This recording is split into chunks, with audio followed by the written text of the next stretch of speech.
4과죠. 천사숭배와 금욕주의.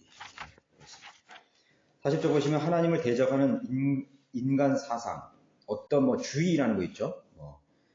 민족주의, 근본주의, 정통주의, 신비주의, 은사주의, 민주주의도 마찬가지죠. 인간이 만드는 그런 주의, 어떤 주의로 가는 것은 굉장히 우리가 경계해야 될 분인 것입니다. 인본주의의 그런 한 부분이죠. 거기 박스 안에 보시면 하나님을 알지 못하는 죄인들의 초월적 존재에 대한 갈망은 천사 숭배와 같은 신비주의 형태로 나타나기도 한다. 사도 바울이 아테네 사람들에게 했던 말에서도 엿볼 수 있다. 지나다니다가 너희가 섬기는 대상을 보았는데 알지 못하는 신에게 라고 새겨놓은 제단도 있었노라. 그러니까 알지 못하는 신을 우리가 불가지론자 이렇게 하죠. 불가지론자. 무시론자들이 있고 또 불가지론자가 있는 거예요. 뭔가 알지 못한다 이거죠. 온갖 지혜를 찾아다니는데 여가를 보내던 아테네 철학자들의 광기에 대해 바울은 매사에 너무나 미심적이라는 판단을 내렸고 그의 판단에서 철학에도 신비주의가 반영된 것을 볼 수 있다. 이러한 신비주의는 원시 종교인 샤머니즘과 유대교의 카빌라, 불교의 밀교, 이슬람교의 수피즘, 힌두의 요가, 기독교의 은사주의 같은 종교 영역뿐 아니라 철학과 문학, 예술 등 다양한 영역까지 확대되어 왔다. 여러분들 요가 같은 거, 초월 명상이나 마음수련 같은 것이 그것이 무슨 어떤 심신수련이나 운동이라고 생각하면 안 돼요. 요가는 운동이 아니에요. 지금 매스컴이라는 데는 요가 같은 걸 운동이라고 가르치잖아요. 그거는 종교입니다, 종교. 인도의 종교예요. 가부좌 틀어놓고 막 이렇게 하는 것입니다. 사람 이렇게 막 몸 꺾고 막 이런 거 하죠. 그런 거 하고 하는데 매스컴에 이런 게 보면은 그게 많이 나와요. 많이 나오고 그런 게 전부 다 종교적인 배우에는 종교적인 배우가 있는 것입니다. 하지만 성경 이러한 신비주의가 아닌 하나님의 신비들에 관해 가르치고 일곱 신비, 여러분 알죠? 일곱 신비. 이것은 비밀로 감추어진 것은 아니지만 이성으로 이해될 수 없는 계시들로서 오직 믿음으로 증거되는 성경적 진리이다. 그러니까 진리의 지식 안에 이런 계시들이, 신비들이 있다는 것이죠. 같은 맥락에서 보면 성경은 다양한 은사에 관해 가르치고 있는 반면에 죄인들은 은사주의의 광란에 빠져 있다. 여러분, 은사주의자들이 주장하는 것이 무엇입니까?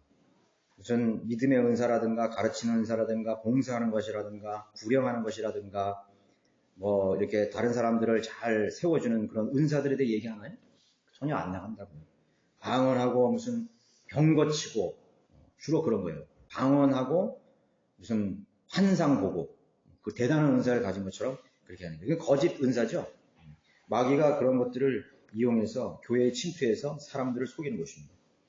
그러니까 그런 은사를 가진 사람들이 최종 권위가 되어서 하나님의 기록된 말씀보다는 그런 사람들의 말을 따르게 하는 것이에요.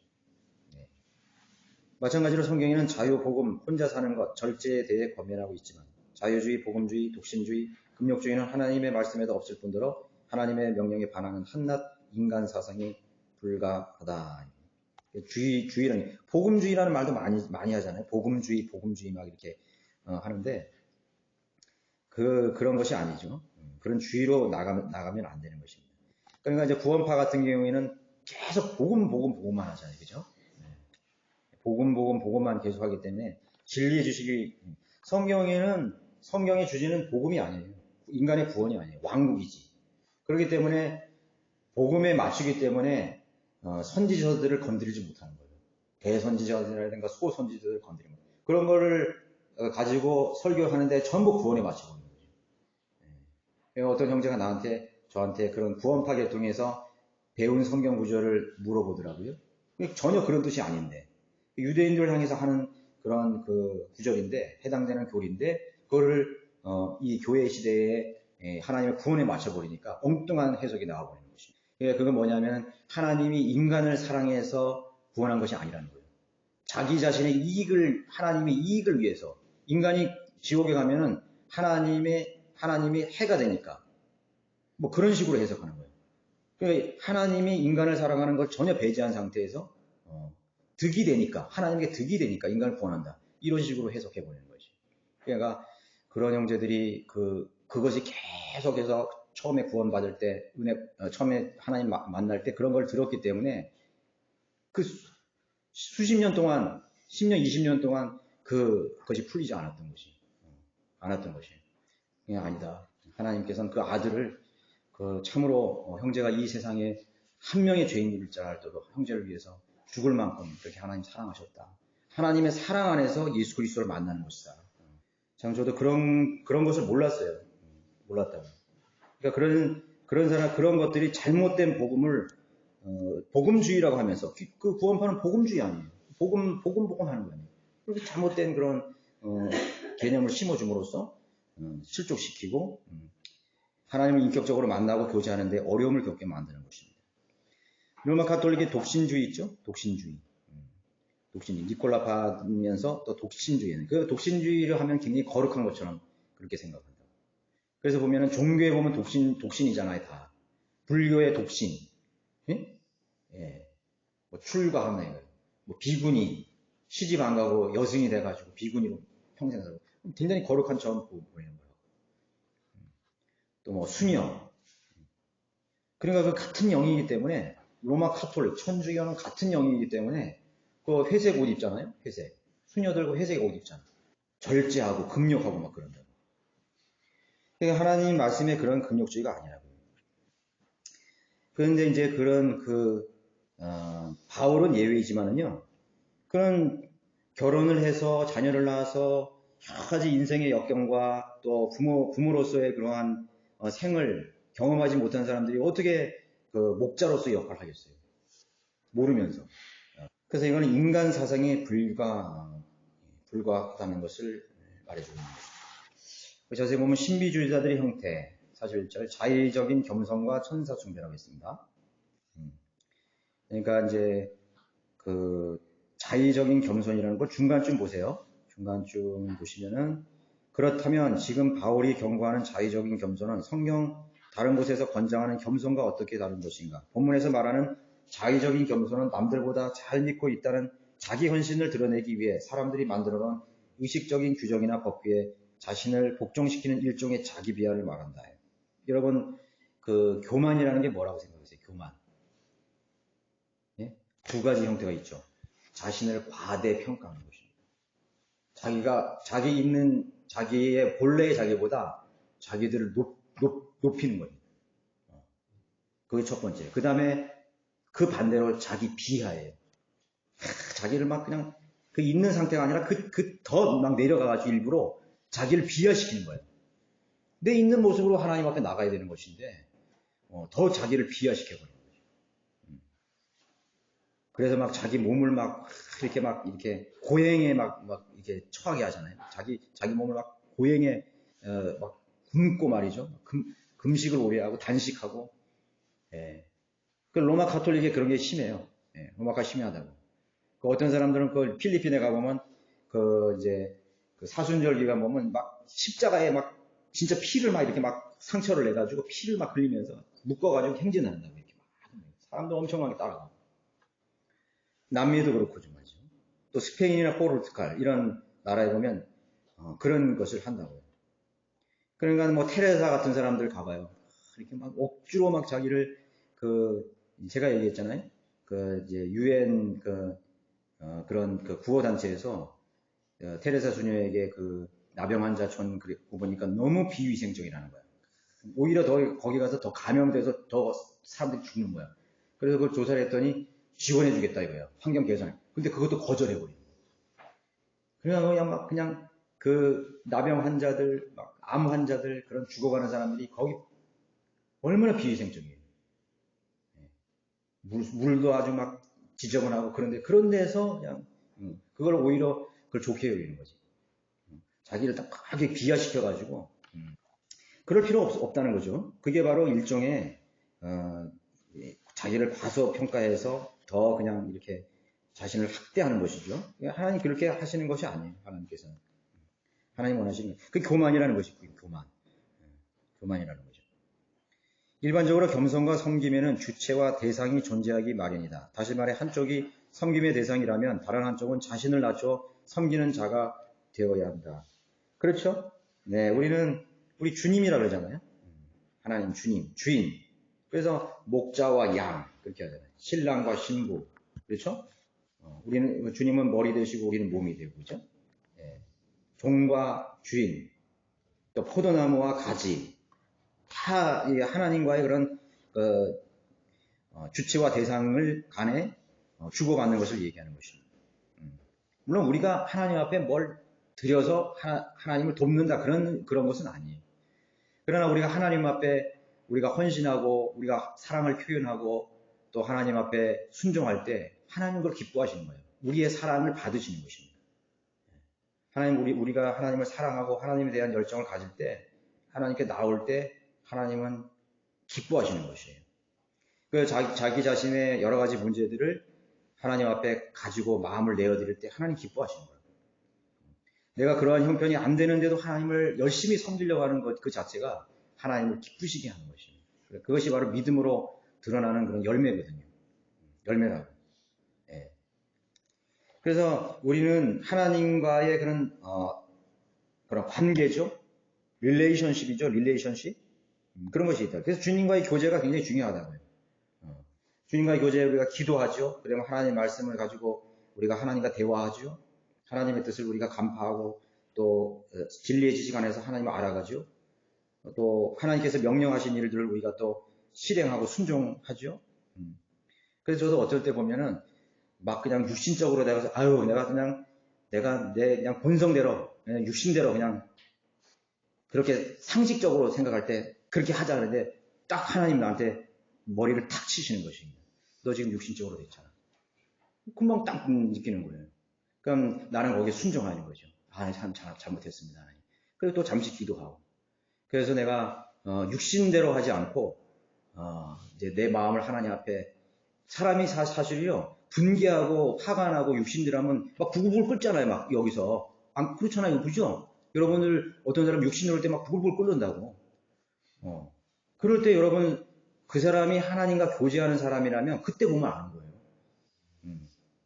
하나님과 무릎 꿇고 잘못했습니다. 하나님. 그럼 거기서 바로 돌아서는 사람이 그 사람이 하나님과 교제하는 거예요. 그냥 하나님과 얼마나 그 사람이 자주 교제하느냐에 따라서 그게 달라지는 것이죠. 그냥 뭐 승질대로 하고 본성대로 하고 뭐 상황대로 막 하고 감정대로 하는 사람들은 실제적으로 그 사람은 하나님과 교제가 안 되는 사람이에요. 안 되는 평소에 안 됐던 사람이지. 계속해서 내 자신을 돌아보고 하나님 말씀 앞에 나를 거울로 비춰보고 그러면 내가 그런 위기가 왔을 때도 하나님께서 나에게 다 알려줄 때 거기에 대해서 다 순종하는 것이에요. 누구나 다 화낼 수 있고 감정대로 할 수 있고 육신대로 할 수 있죠. 야 이건 진짜 못 참겠다. 그런데 하나님께서 아니다. 그것조차 너는 하나님 앞에 굴복하고 해야 된다. 그러지. 그렇게 되는 것입니다. 그게 그리스도인인 것이죠. 그래서 우리가 주체와 대상이 있기 때문에 항상 그런 것입니다. 그래서 그 사람이 변화가 안 되는 사람을 보면은 하나님과 교제를 안 하는 사람이에요. 기도를 안 하는 사람이에요. 심지어는 설교자인데도 그런 사람들이 있어요. 그냥 성질대로 하고 본성대로 하고 그냥 마음 내키는 대로 막 하고 해버리는 것이에요. 그런 게 안 된다고. 그런 사람은 하나님과 교제를 실질적으로 안 되는 사람이죠. 그러므로 주 예수 그리스도를 섬기는 성도들은 그분을 높이는 동시에 자신을 겸손히 그분 앞에 낮춘다. 그래서 우리가 겸손히 낮춘다는 건 뭐냐면은 실제로 자신의 위치, 우리는 구원받은 죄인이잖아요. 우리는 의인이지, 하나님 앞에 의이지만 여전히 육신의 성품을 가지고 있고 타락한 그런 육신의 정욕을 가지고 있다고요.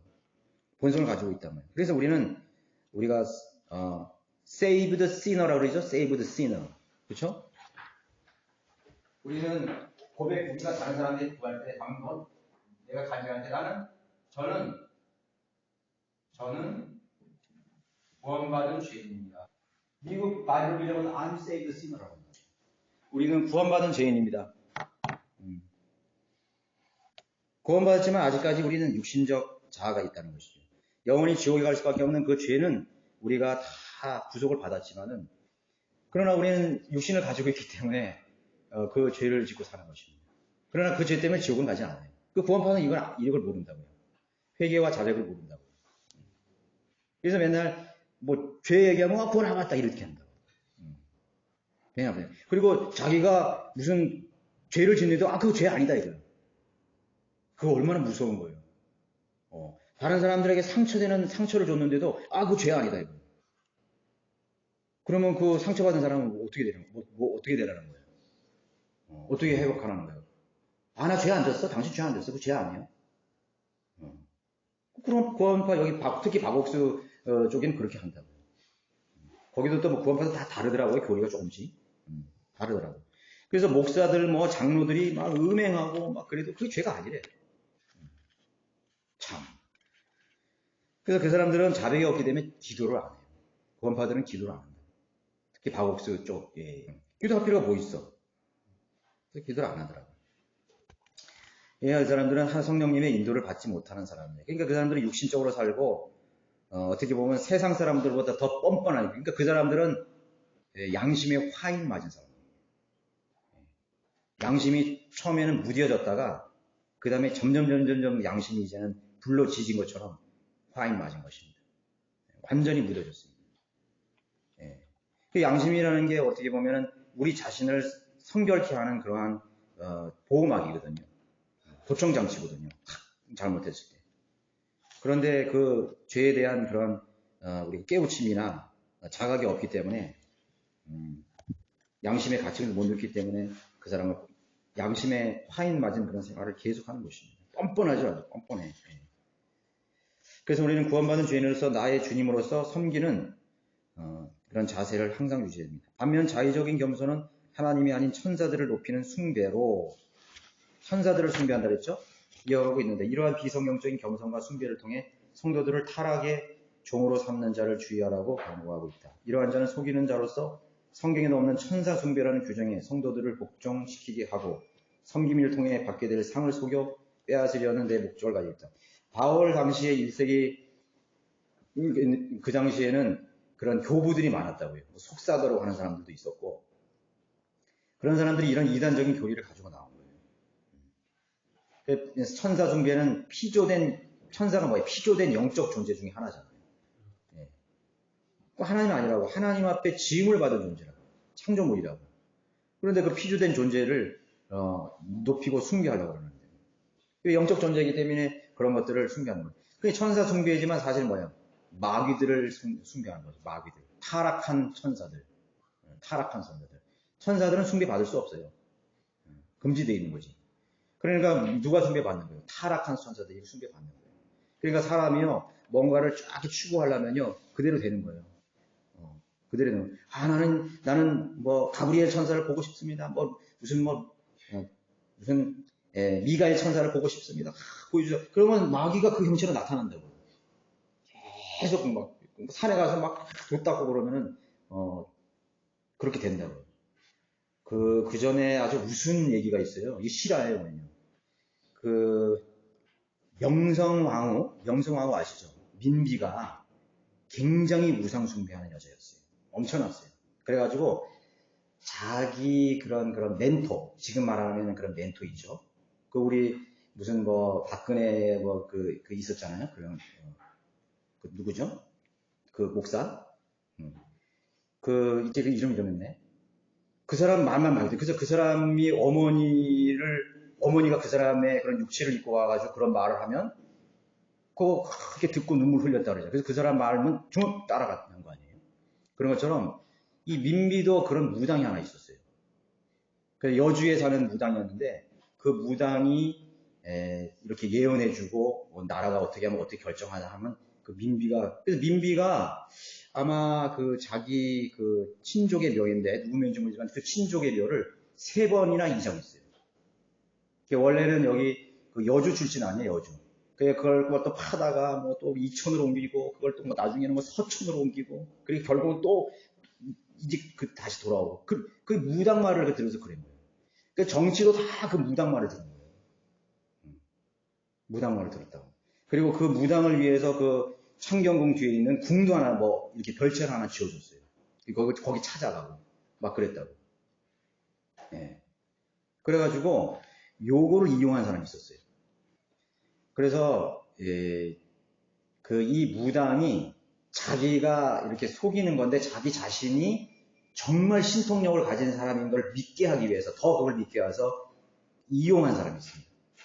그래가지고 우리가 어디 금강산이나 어디 북한산에 가서 밤에 무슨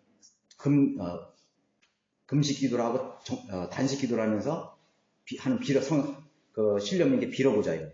그래서 근데 그 사람이요 사람들을 지켜가지고 간밤에 그 여자가 무당 밤에 가서 빌 때 허연 옷을 입고 검은 옷을 입고 나타나게 했어요. 숲속에서 나타나고 있어요.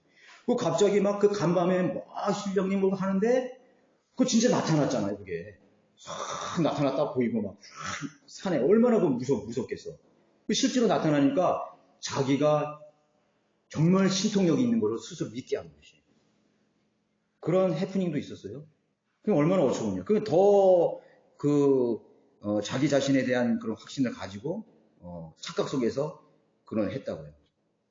나중에는 누군가에서 칼에 맞아 죽었다고 그렇게 전해져요. 나라도 다 망가지고 자기 본인도 일본 자기계에서 죽었잖아요. 신령님이 죽였다면 왜 거기서 일본 사람들이 자객에 의해서 죽임을 당했겠어? 그럼 마귀를 섬긴 것이군요. 그러니까 나라가 다 풍지박산이 된 거예요. 실제적으로는 그런 사람들의 배후에는 그런 무당들이 있었다고. 그러니까 망상과 허구 속에서 헤어나지는 못한 거예요. 자, 그래서 이제 천사 숭배라는 것도 마찬가지죠. 사람이라는 게 신비적인 건 체험을 굉장히 좋아하거든요. 그래서 여러분들 현대 기독교의 슬로건이 뭐예요? 하나님을 체험하라. 체험이 없는 신앙은 죽은 신앙이다. 체험 이런다고. 여러분 좀 열심히 한다는 사람 봐봐요. 좀 기도 열심히 한다. 다 체험이야. 체험. 실질적으로 하나님께서 명령하신 일들을 실질적으로 실행하고 그렇게 해야 되는 게 실제적인 믿음인데 신비적인 체험을 한다고. 환상을 보고 무슨 마음이 뜨거워지고 이상한 거 보고 말이죠. 음성 듣고 깨한다고요. 그러면 마귀가 그렇게 보여주는 것입니다. 마귀가 보여주는 거예요. 많은 사람들이 그런 신비적인 체험을 좋아하기 때문에 하나님 말씀을 떠나서 이상한 그런 사이비가 나타나는 거죠. 그래서 현대 기도는 거의 그렇게 됐어요. 좀 열심히 한다는 사람들, 기도를 열심히 한다는 사람들, 하나님 열심히 섬긴다는 사람, 체험이에요. 그런 성경을 통해 받게 될 상을 속여 빼앗으는 데 목적이 있다. 결국은 망가지게 하는 것이죠. 망가지는. 여러분 요한복음 8장 44절을 보시면은 요한복음 너희는 너희 아비 마귀에게서 나와서 너희 아비의 정욕을 행하고자 하는도다.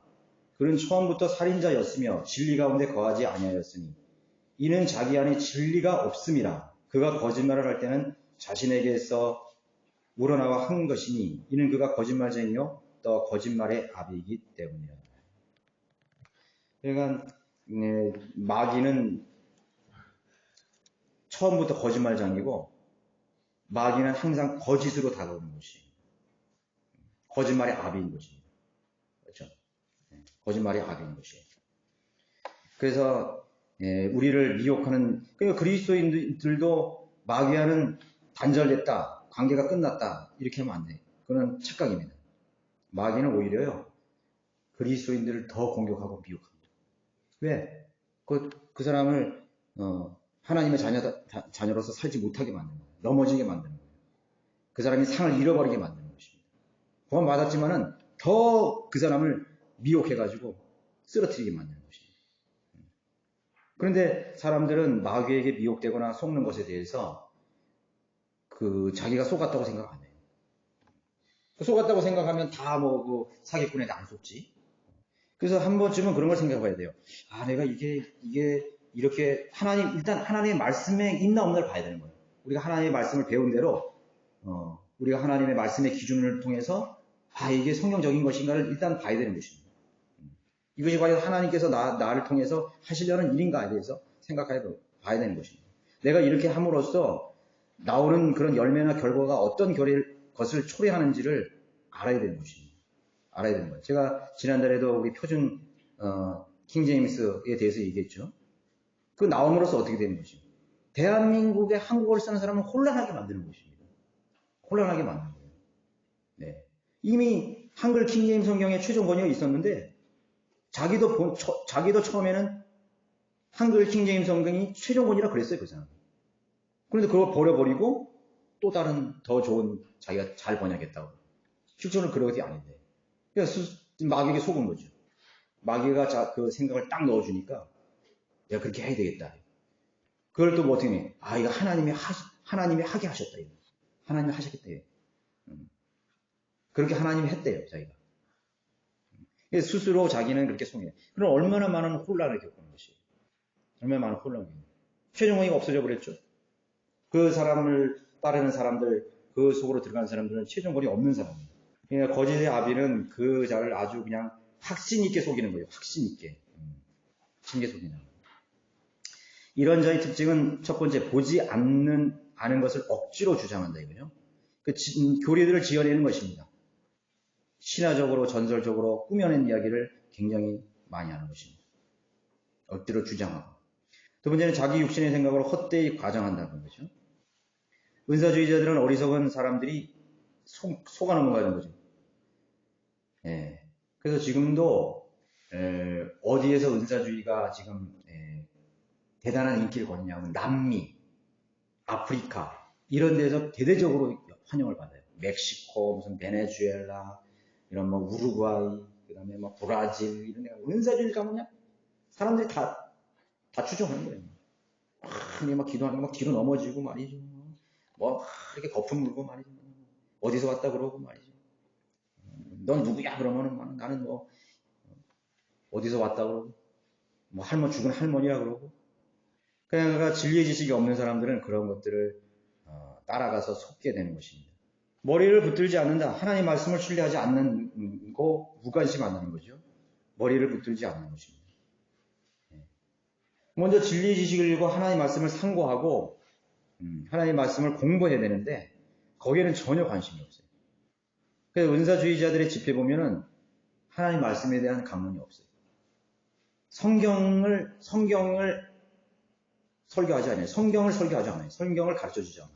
그렇죠? 성경을 설교 안 한다. 처음부터 끝까지 다 그냥 은사로 맞춰서 성령님의 뭐 뜨거움, 성령님의 뭐 임재하심 뭐 이러면서 말이죠. 처음부터 다 끝까지 그렇게 한다. 저도 이런 은사주의 집회 많이 가봤어요. 성령주의 많이 가봤다고. 뭐 대단한 것 같아요. 뭐 거기 진짜 그때는 막 도취돼가지고 정말 거기 하나님 계신 것 같고 성령님 계신 것 같고 그걸 추정하는 거죠. 어리석은 사람들이 그걸 추정하는 것입니다.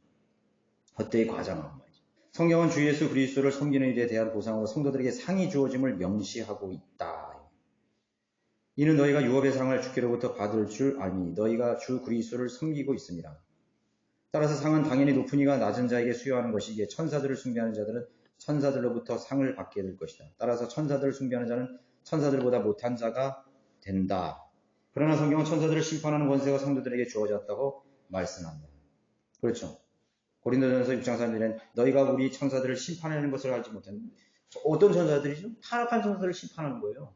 우리 그리스도인들은 나중에 천사들을 심판하는 재판관이 되는 것입니다. 심판자가 되는 거예요. 천사들을 심판해요. 타락한 천사들을 심판하는 거예요. 예. 그런데 그 천사들을 숭배해? 완전 반대가 되죠. 예. 하나님께서 하지 말라는 것을 하게 만드는 것입니다. 조셉 스미스, 모로나이, 이런 몰몬교 가봐요. 숲속에서 기도했더니, 그냥 하나님 예수님께서 빛 가운데 그 타락한 천사라고. 그 천사들을 숭배하는 거예요. 그 천사가 어디로 갔더니, 원래는 예수님도 주의 천사 아니에요. 그러니까 타락한 천사는 예수님처럼 나타나고 빛의 천사로 나타나는 거예요. 예수님의 형체로 나타나는 거예요. 엘렌 화이트 같은 들, 안식일 그런 모든 이단 그런 교주들 봐요. 내가 뭘 어떻게 해서 하나님께서 나에게 계시를 해서 이러는 것이. 여기 계시는 다 있는데 여기 기록된 66권의 계시가 다 있는데 계시는 끝났어요. 요한계시에서 다 끝났다고 미리. 요한계시 하나님의 계시라는 거는 역사가 끝나는 천년하고 영원까지 다 계시가 됐어요. 더 이상 여기에 덧붙이면 하나님의 말씀을 첨가하는 거하고 똑같아요. 성경의 기록을 첨가하고 빼는 거 그 자체도 더하고 말고 빼지만 자기가 무슨 권위자를 행세하면서 어떤 내용을 하나님께 받았다 그러면서 거기에 첨가하거나 그렇다면 그건 다 하나님 말씀을 첨가 변개시키는 거예요. 하나님 말씀을 모독하게 돼버린 거죠. 그래서 또 다른 권위를 거기에 두게 되는 거죠. 또 다른 권위를 두게 되는 것이죠. 권위를 대적하게 되는 것이죠. 자, 박스모인 천사 숭배를 금하는 5가지 이유. 신약 교회가 처음 세워진 지 수십 년의 시간이 지난 시점에서 거짓 교사들이 교회 안으로 들어왔고 이들은 더 많은 축복과 일정 수준의 거룩함을 얻을 수 있는 방법으로 천사 숭배를 가르쳤다. 그래서 바울은 지역 교회의 성도들에게 이에 대해 주의할 것을 경고한 것이다. 이러한 명령은 바울에 의한 새 계명이 아니라 이미 창세기 20장 3절에서 금하신 사항이다. 창세기 20장 3절은 뭐예요? 너는 내 앞에 다른 이게 창세기 아니라 보니까 출애굽기예요. 출애굽기 20장 3절. 너는 내 앞에 다른 어떤 신들도 있게 하지 말지니라. 우리가 10계명 가운데 그런 있죠. 내 앞에 어떤 다른 신들, 그건 천사들도 아주 신적인 존재거든요. 영적인 존재는 신이에요, 신. 그런데 그 천사들을 숭배하고 그러는 것입니다. 출애굽기 34장 14절에서도 그것은 하나님께서 금하신 일이다. 다른 신을 경배하지 말라. 주는 질투하는 하나님이시라고 말씀하고 있습니다. 하나님은 질투하시는 하나님이시죠. 하나님 사랑하시기 때문에 하나님께서는 사랑을 독점하고 싶어 하시는 거예요. 어떤 다른 신에게도 우리 그리스도인이나 자신의 백성에게 다른 것을 사랑하고 따라가는 것에 대해서 금지하는 거예요. 하나님은 사랑을 독점하게 원하는 거예요. 하나님만을 사랑하게 되는 거예요. 그래서 우리가 세상에 있는 것도 사랑하지 말라 그랬잖아요. 너 자식보다도 하나님을 더 사랑하면 합당치 않다 그랬잖아요. 자기 아내를, 남편을 더 사랑하는 데는 합당치 않다 그랬잖아요. 자기 일을 더 사랑하는 사람은 합당치 않다 그랬잖아요. 이렇게 사람은 하나님 사랑하는 사람이 아니지. 그러니까 하나님 사랑하는 사람들은 오직 하나님만 바라보는 사람이에요. 하나님은 뭐 사람을 사랑하는 사람이 아니에요. 여기 우리가 사역을 하지만 사역 자체를 사랑해도 안 돼요. 저가 여기서 사람 많이 모이고 그런 거를 사랑한다. 그러면 그 사람은 하나님 사랑하는 사람 아니에요. 교회가 커지고 그런 거 너무 사랑해가지고 다 교회가 그렇게 돼버린 거 아니에요. 그러니까 하나님의 말씀을 다 치워버린다고. 결정적인 순간에. 그죠? 사람을 바라보고 사람을 두려워하는 것조차 그거는 사랑하는 것이라고. 하나님보다 사람을 더 사랑하는 것이라고. 그만한 거죠. 천사는 결코 우리의 중보자가 될 수 없다. 디모데전서 2장. 하나님과 우리 사이의 중보자는 예수 그리스도밖에 없다고 그랬죠? 예수님밖에 없다는 것입니다. 그러니까 죄인들의 본성과 욕망이라는 것은 우리가 타락하기 전에는 뭐예요? 하나님만을 경배하고 사랑하고 순종했잖아요. 그런데 타락하고 죄가 들어오니까 뭐예요? 인간의 욕망이 하나님이 없어져 버리니까 그런 신비적인 존재들을 자기 마음에 채우고 그것을 경배하고 숭배하고 사랑하게 된 것입니다. 그래서 인간의 타락한 본성 자체가 무엇인가를 숭배해야 되는 것입니다. 신비적인 걸 숭배해야 되는 거예요. 그러니까 이제 기독교 안에 있으니까 다른 걸 숭배하기 뭐하니까 천사들을 숭배하는 거죠. 세 번째, 유업의 상을 잃게 한다. 고린도전서 6장 9절에는 불의한 자, 하나님의 나라를 상속받지 못한다. 특별히 우상 숭배자들. 하나님의 나라를, 유업의 상을 잃게 된다는 것이죠. 네 번째, 하나님보다 더 숭배받기를 원하는 것은 사탄이다. 그러니까 자신을 하나님으로 가장하는 것이죠. 예수님을 그리스도는 적그리스도의 형태로 나타나죠. 거짓 하나님으로 나타나는 것입니다.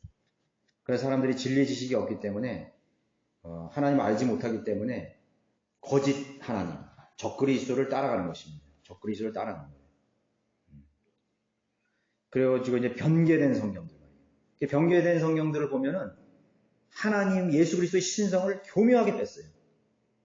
제일 많은 게 교묘하게 빼는 것이죠. 지난번에 제가 오후 시간에 말씀드렸지만은 루시퍼를 뭐라는 게 모닝스타로 그렇게 대체해버렸잖아요. 모닝스타. 모닝스타가 뭐예요? 새벽별이잖아요. 계명성. 그 계명성이라는 것은 그 예수님이라고.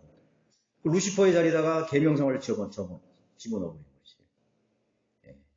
그러니까 그거는 뭐예요? 그래서 우리가 마귀의 성경이라고 그러는 거예요. 마귀의 성경. 그걸 모르는 사람은 마귀의 성경? 그런 게 어딨어? 그렇게 한다고요. 그러니까 성경이 어떻게 변개되는 걸 모르면 그게 마귀의 성경인지 모르죠. 그렇다고 해서 우리가 처음 만난 사람에게 당신은 마귀의 성경을 갖고 있다. 이렇게 하면은 그건 지혜가 없는 사람이에요. 하나하나 가르쳐 주는 거예요. 이렇게 변개됐대요. 그래서 이게 마귀의 성경이라고 그러는구나. 마귀가 자기의 정체를 가리려고 그러는구나. 그거를 지혜롭게 이제 가르쳐 줘야 되는 거죠. 어떻게 변개되고 예수님의 신성이 어떻게 가려졌고 대문자로 대명사로 받아버리고 하나님을 그로 받아버리고 말이죠. 그렇게 돼버린 거예요. 많은 부분에 하나님이라는 그런 하나님의 신성, 예수 그리스도의 신성을 격화시키고 이제 혼란스럽게 만들어버린 거죠. 그는 하나님 예수 그는 육신으로 나타나셨고 그라는 단어에 누구든지 거기에 들어갈 수 있는 것이에요. 이거는 적그리스도가 그가 될 수도 있고 그렇게 될 수 있는 거예요. 다섯 번째, 오직 주님만이 찬양받으시기에 합당하신 분이다. 그 맛이죠? 주님만이 찬양받으기에 합당하신 분이다. 이렇게 했습니다. 우리 이제 기독교계에서 이렇게 막 유명하다는 그런 목사들 있죠. 그게 뭐예요, 다? 하나님 같은 영광을 다 가로채는 거예요. 조용기 목사님. 그건 하나님의 영광을 다 가로채요. 그러면 하나님의 영광을 다 가로채요. 그래서 우리는 누군가를 존경하고 그 사람을 통해서 하나님께서 역사하신 부분을 우리가 참고할 수 있어요. 과거에 있는 버더슨 테일러, 스펄전, 무디, 찰스 피니, 조나단 에드워드, 그런 사람 많잖아요. 브레이너드, 데일리 브라이너드, 얼마나 좀 그러면 막 어떤 사람들은 그걸 막 추종한다고. 찰스 피니 대단한. 근데 그 사람도 구원받은 죄인이에요. 하나님께서 그 사람을 통해서 나타나신 것 뿐인데, 역사하신 것 뿐인데, 그 사람이 원래 굉장한 것처럼 얘기하는 거예요. 아니에요. 그 사람을 도구로 사용한 거예요. 도구로 사용한 거예요. 그러니까 그런 사람들도 사람들에게 추종을 받으니까 자기가 뭔가 대단한 사람처럼 그렇게 군림하려고 그런다. 그거 제가 한번 말했잖아요. 그러니까 설교자나 목자들이 누군가의 칭찬을 받을 때 다 넘어지는 거예요. 야, 참 난 대단한가 보다. 내 설교가 대단한가 보다. 대단하십니다. 좋습니다. 그럴 때 이 사람 엎드려야 되는 건데. 근데 그 사람 나중에 그런 말 안 하거든요. 나를 전에는 대단하다고 막 그러고 나를 칭찬했는데 이번에 나를 칭찬 안 해주네. 벌써 그게 뭐예요? 자기 자신이 벌써 교만해진 거지. 자기가 뭔가 대단한 것처럼 벌써 된 거지. 근데 그 칭찬이 계속 한다고 생각해봐요. 그 칭찬이 계속 된다. 그럼 나는 계속 대단한 사람이야. 대단한 사람이에요. 근데 하나님께서 뭔가 브레이크를 걸어줘야 되는데 하나님께서 그 미혹을 그냥 내버려 두는 거예요. 스스로 깨우치게 만드는 거예요. 여러분 자신도 말해요. 하나님 대단하십니다. 여러분 하나님 훌륭하십니다. 어떻게 그렇게 하세요? 어떻게 그렇게 열심히 섬기세요? 또 자기가 물 쭈쭈하게 되는 거지. 조심해야 되는 거지. 자기를 있는 그대로 나타나. 나는 구원받은 죄인이다. 하면서 내가 주님을 위해서 하는 이 자체가 그저 감사한 것이다. 이렇게 하는 거예요. 그러니까 그런 유혹이나 그런 평가를 받을 때 우리는 상당히 조심해야 된다. 그러니까 사람은요, 책망을 받을 때도 넘어져요. 또 사람들이 칭찬을 받을 때도 넘어지는 것입니다. 어떨 때 넘어지냐면, 그 사람이 나를 잘한다고 그랬는데, 어느 날 갑자기 그 사람이 나를 비판하는 거예요? 그럼 이 사람은 이제 시험이 되는 거지. 그 사람 미워지고. 여러분, 그런 경우가 있어요. 우리, 여기 킹제임스 성경 신학원에는 형제들이 설교학 시간이 있거든요.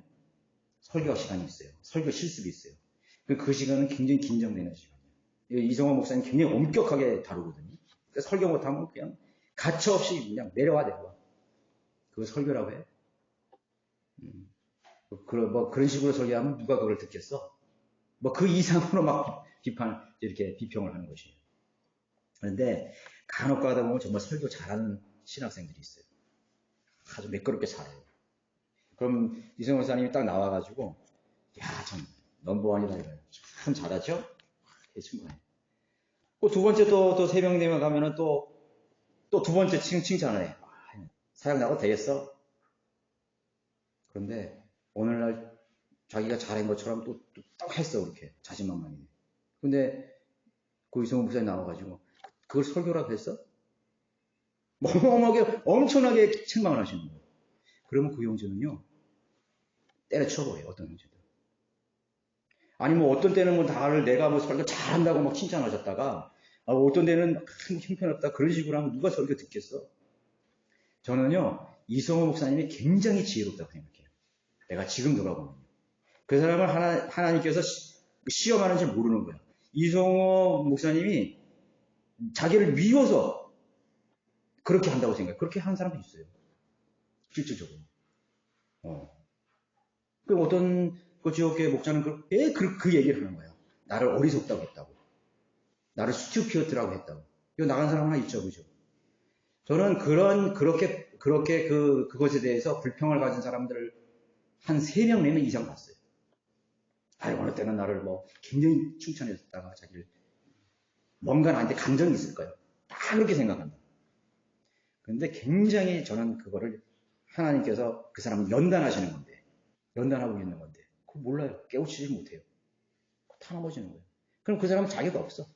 그런 사람들이 칭찬을 계속 받아가지고 자기가 자신만만하고 자기가 대단하다고 생각하고 칭찬만 계속 했다고 생각해요. 그런 사람이 나가서 사역을 했다고 생각해요. 하나님 모르는 것이지.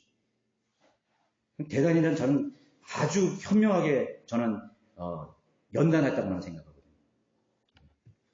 그러니까 사람들이 그걸 몰라요. 그래서 그런 부분들을 잘 극복한 사람들은요, 사역을 하나님 앞에 겸손하게 잘하고 있어요. 실제로는 우리 수련회 때 그 설교를 맡기거나 그 특감을 맡긴 목사들도 그렇게 넘어진 사람이 많아요. 처럼. 또 천안. 사역을 10년, 15년 이상 한 사람이에요. 그런데 한 번 목사님이 그런 식으로 특강하고 설교했는데, 형제 교회에서도 그런 식으로 설교해? 이렇게 해버리면요, 실족해가지고 여기 그냥 끊어버리는 거예요. 그런 사람들 다 넘어졌어요.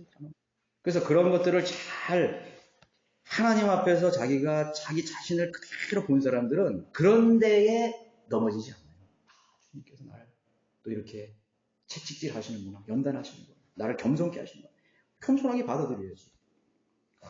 불만 먹고 나를 미워서 그러고 말이야. 그리고 또 다른 사람한테 또 확인해봐. 내려와가지고 내 설교가 잘못됐어요? 형제 내 설교 잘못됐 이러더라고 나한테. 그러니까 감정, 육신적으로 원래 그런 사람은 감정이 있었던 사람이지. 감정이 있었던 사람이지.